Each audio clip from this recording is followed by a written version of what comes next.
एक बिल्वपत्रम शिव अर्पणम, कि शिव के ऊपर बिली पत्र क्यों चढ़ाया जाता है।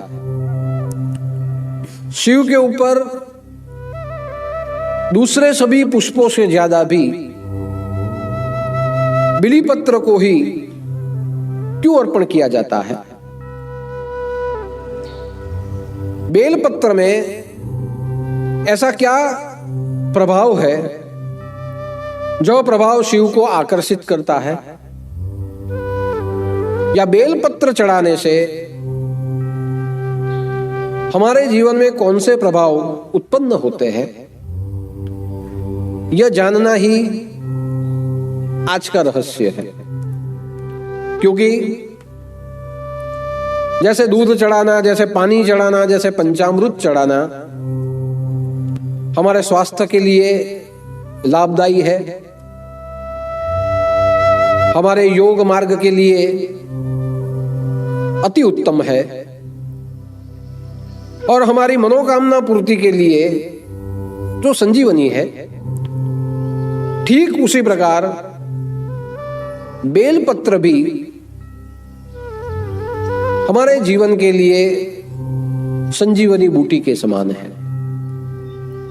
हम सब शिवरात्रि में, सावन के महीने में अपने आजू बाजू से बेल पत्ते तोड़ के लाते हैं और भगवान शिव के ऊपर एक बेलपत्र नहीं, हजारों बेलपत्र अर्पित करते हैं। और यह बेलपत्र जो हम अर्पित करते हैं, उससे हम ऐसा मानते हैं कि हमारे दुख दूर हो गए, हमारी मनोकामना पूर्ण होगी, हमें सुख प्राप्त होगा, हमारे संकट मिटेंगे।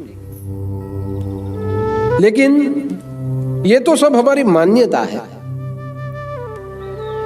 मान्यता से भी ज्यादा बेलपत्र का महत्व हम सबके लिए हमारे जीवन में है, और उसका एक ही कारण है कि हम जो भी भगवान के ऊपर चढ़ाते हैं, यह हमारे सब श्रद्धा के माध्यम है। हम सब जानते हैं कि शिव तत्व निर्गुण निराकार स्वरूप है, पूर्ण स्वरूप है। जो पूर्ण स्वरूप होता है वो सूक्ष्म स्वरूप होता है। जो सूक्ष्म होता है उसे हम देख नहीं पाते, और जिसे हम देख नहीं पाते उसके प्रति हमारी भावना हम कैसे पहुंचाए। तो शास्त्रों ने लिखा है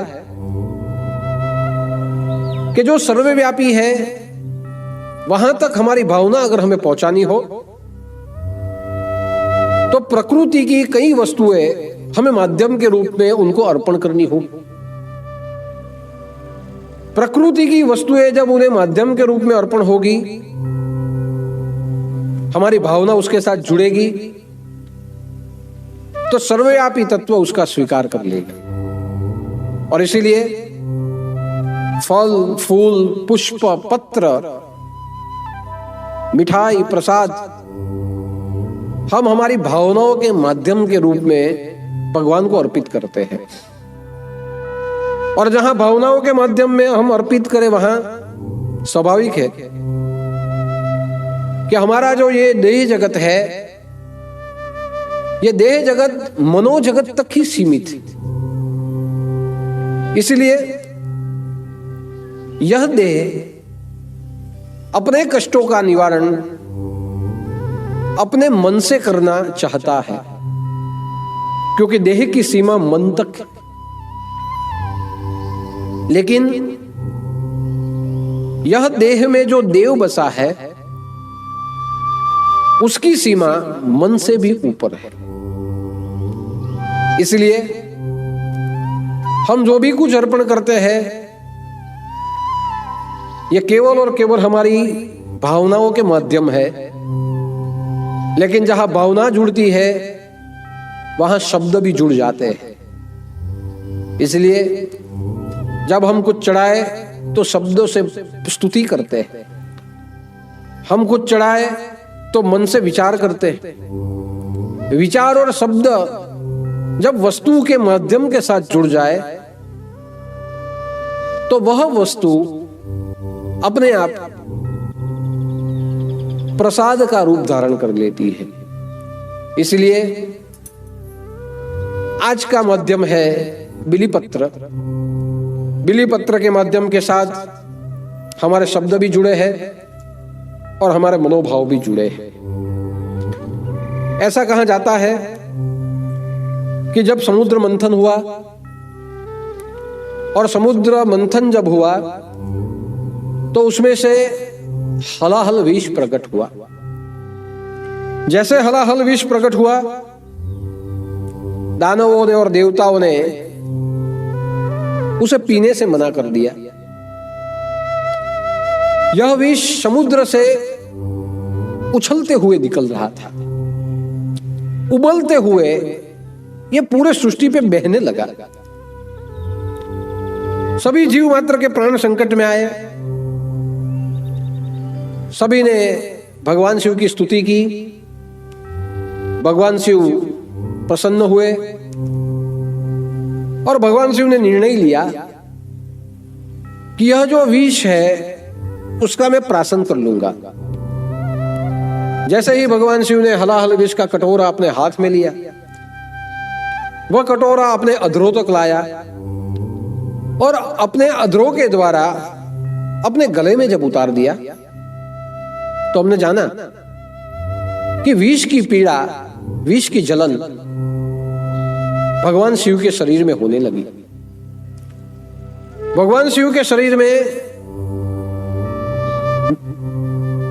अग्नि पैदा होने लगा, उसकी ज्वालाएं पैदा होने लगी। उनको शांत करने के लिए जल चढ़ाया गया। जब जल से बात न बनी तो उसके ऊपर दूध और पंचामृत चढ़ाया गया। यानी बाह्य उपचार हो गए कि मस्तिष्क के ऊपर जल चढ़ाने से भगवान शिव के शरीर को शांति मिली। मस्तिष्क के ऊपर दूध चढ़ा लेने से जो शिव की जो ऊर्जा थी उसका नियंत्रण हुआ। लेकिन जैसे जैसे विष गले तक पहुंचा तब भगवान शिव का गला नीलकंठी हो गया। अब विष गले तक आया तो गले में जलन होने लगी, गले में गर्मी पैदा होने लगी, भगवान शिव को तकलीफ होने लगी। उनकी रोम रोम में आग पैदा हो गई और उस आग से वातावरण में गर्मी का प्रभाव दिखने लगा। सभी जीव मात्र त्रस्त होने लगे। सभी ने सोचा कि मस्तक के ऊपर दुग्ध धारा और जलाधारा बहाने से शरीर की वेदना शांत हुई, लेकिन गले में जो अग्नि है वो कैसे शांत की जाए। तब उसके उपाय के रूप में ऋषि मुनियों ने, देवताओं ने बिलीपत्र ढूंढे, बिलीपत्र लाए और वह बिलीपत्र भगवान शिव को खिलाने लगे। जैसे जैसे भगवान शिव को बिलीपत्र खिलाने लगे और भगवान शिव जैसे जैसे बिलीपत्र खाने लगे और वह बिलीपत्र का रस जैसे जैसे गले में बहने लगा, वैसे वैसे भगवान शिव के गले में ठंडक होने लगी। जैसे जैसे वह बिलीपत्र का रस शरीर में फैलने लगा, जो शरीर में अगन होती थी वो सब अगन भी शांत होने लगी। और बिलीपत्र के कारण विष का प्रभाव कम हो गया। और भगवान शिव ने कहा कि बिलीपत्र से मुझे शांति मिल रही है, मेरे गले की अगन शांत हो रही है, मेरे शरीर को ठंडक मिल रही है। तब से लेके आज तक भगवान शिव के शिवलिंग पर बिलीपत्र चढ़ाए जाते हैं। बिलीपत्र का एक गुण है कि हमारे अंदर में जितने भी विष पैदा होते हैं, खाने से जो विष बनते हैं, हमारे भीतर में कितने कोष मरने से जो विष बनते हैं, हमारे भीतर की अशुद्धियों से जो विष बनते हैं, हमारे रक्त के दोष से जो विष बनते हैं, जिस विष को हम पित्त कहते हैं, वो पित्त के शमन के लिए बिलीपत्र कारगर साबित होते हैं।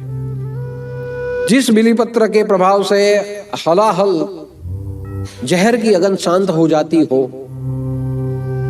तो यह बिलीपत्र यानी बेलपत्र यह पूरे जगत के लिए एक संजीवनी बूटी के समान है।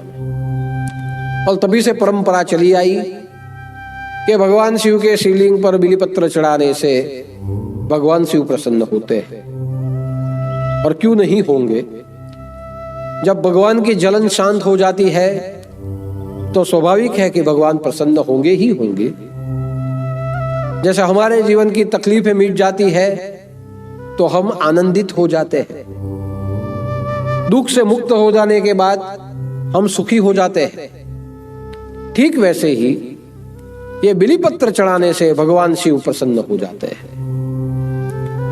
यह बिलीपत्र चढ़ाने की एक परंपरा समुद्र मंथन की घटना के बाद से शिव पूजा में शामिल की गई। और श्रद्धा भाव से बिलीपत्र चढ़ाने के लिए हमारे शास्त्रों ने हमें बोला। हमारे शास्त्रों ने तो हमें कहा है कि एक बिल्वपत्र शिव अर्पणम, कि हजारों हजारों बिलीपत्र चढ़ाने की जरूरत नहीं, सिर्फ एक बिलीपत्र ही शिव के मस्तक पर चढ़ा दिया जाए तो हमारे जीवन की यातनाएं शांत हो जाती है, हमारे जीवन की पीड़ाओं से हमें मुक्ति मिल जाती है, हमारी दरिद्रता दूर हो जाती है। और उसका एक ही कारण है कि बिलीपत्र स्वयं शक्ति समान है।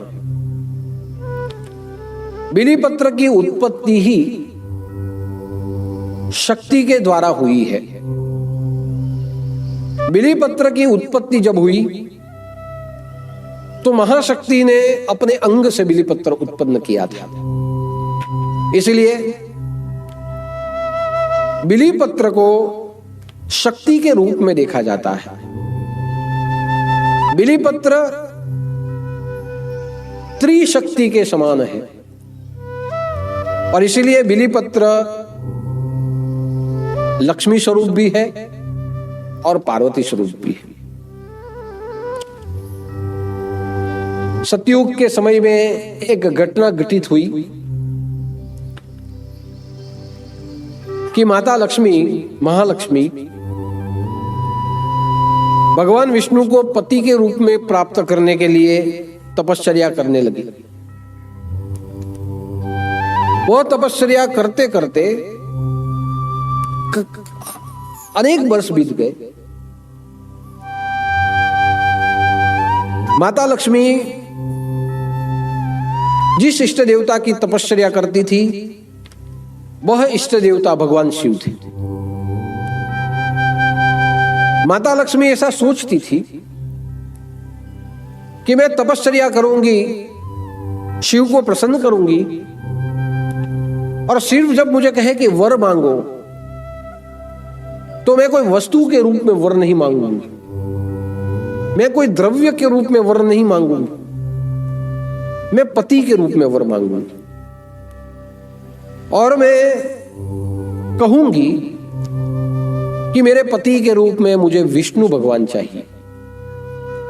और यह सोचते हुए महालक्ष्मी ने हजारों वर्षों तक तपश्चर्या की।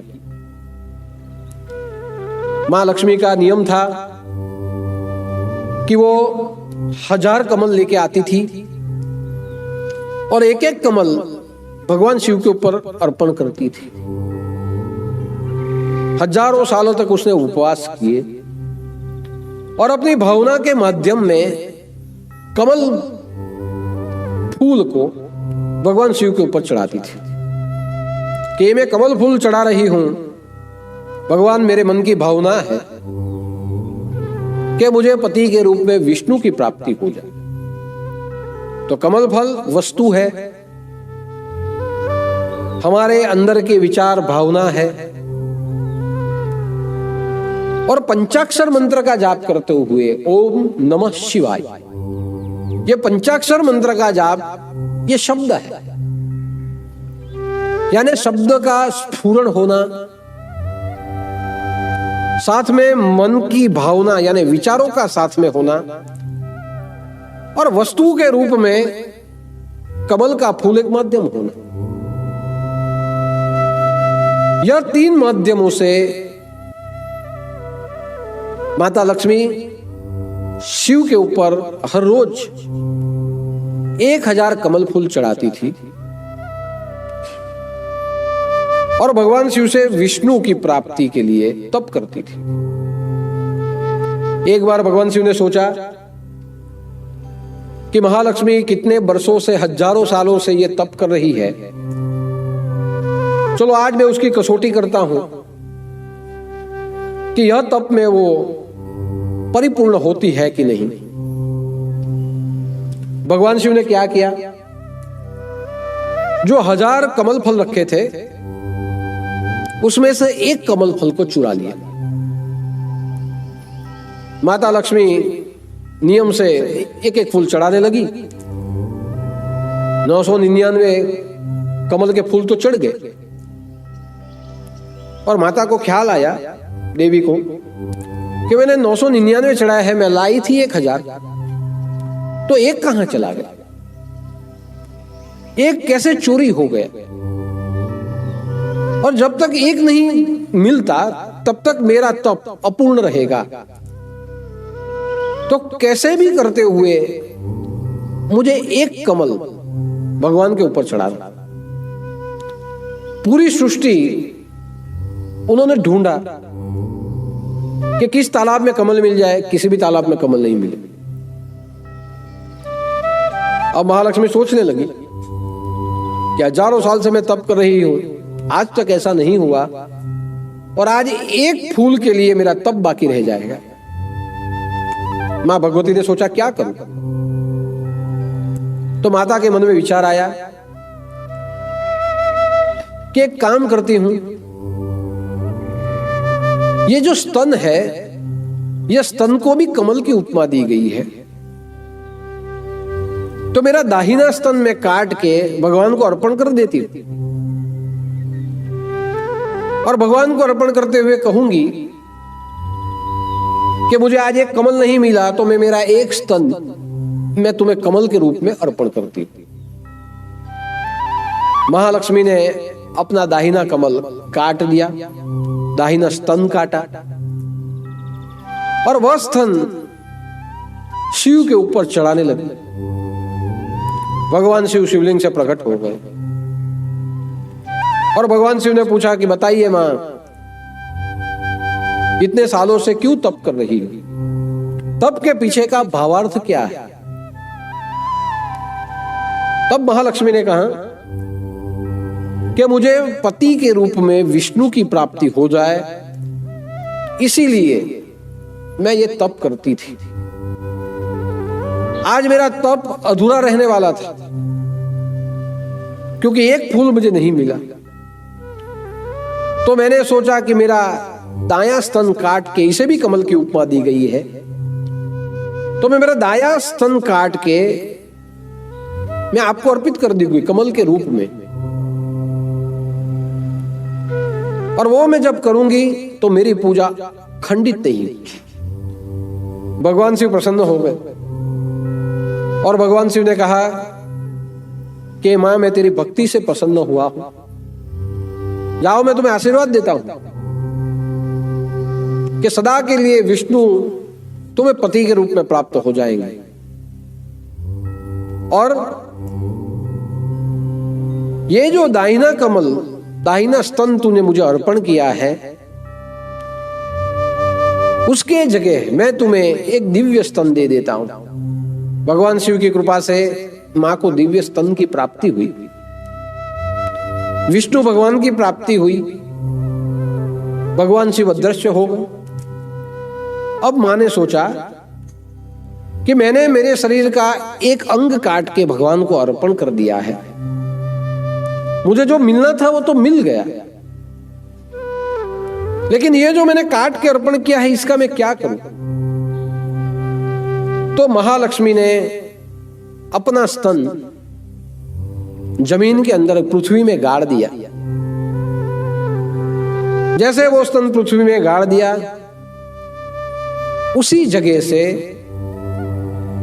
बिलीपत्र के वृक्ष की उत्पत्ति हुई। और इसलिए कहा जाता है कि बिलीपत्र के वृक्ष में मां सरस्वती, मां लक्ष्मी का वास है। आदित्य वर्णो तपसोदि जातो वनस्पति वृक्षोतः बिल्वः तपस्य फलानु तपसानुदंतु मान्यांतर यास्य बाह्या अलक्ष्मी ही।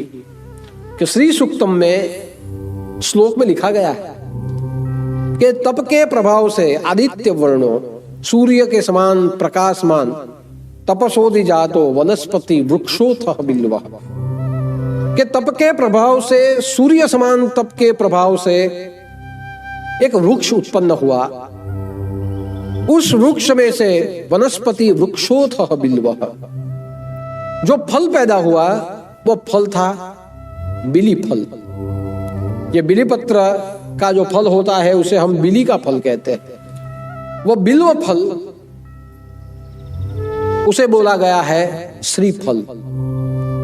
जब महालक्ष्मी का हवन होता है तो उसमें बिली फल की आहुति दी जाती है। बिली फल को बोला जाता है श्रीफल, क्योंकि महालक्ष्मी के स्तन से बिलीपत्र उत्पन्न हुआ और उससे बिली फल उत्पन्न हुआ। महालक्ष्मी के तप से जो फल उत्पन्न हुआ, मान्यांतर अंतर बाह्यस्य अलक्ष्मी, वह फल ऐसा है जो हमारे शरीर की पीड़ा को भी दूर करता है और हमारे मन की पीड़ा से भी हमें मुक्त करता है। अलक्ष्मी, अलक्ष्मी का अर्थ है पीड़ा, हमारे शरीर का आरोग्य। लक्ष्मी यानी आरोग्य, लक्ष्मी यानी धन, लक्ष्मी यानी सौभाग्य, लक्ष्मी यानी प्रतिष्ठा, लक्ष्मी यानी ज्ञान, लक्ष्मी यानी ऐश्वर्य। लक्ष्मी का अर्थ होता है बल, लक्ष्मी का अर्थ होता है साहस, लक्ष्मी का अर्थ होता है यश। तो लक्ष्मी का एक अर्थ होता है हमारे शरीर के लिए आरोग्य। जिसकी तंदुरुस्ती होती है उसे समझना चाहिए आपको लक्ष्मी की कृपा है, आपका आरोग्य अच्छा है। और अलक्ष्मी का अर्थ क्या होता है? अलक्ष्मी का अर्थ होता है रोग।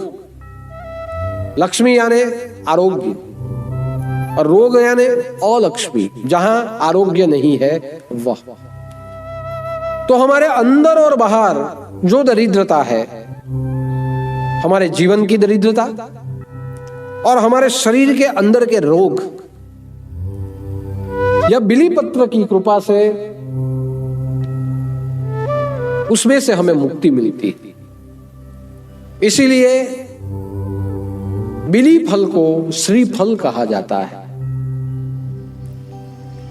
साथ साथ ऐसा भी कहा जाता है कि यह बिलीपत्र का जो वृक्ष है उसे शिवधूम कहा जाता है, शिव वृक्ष।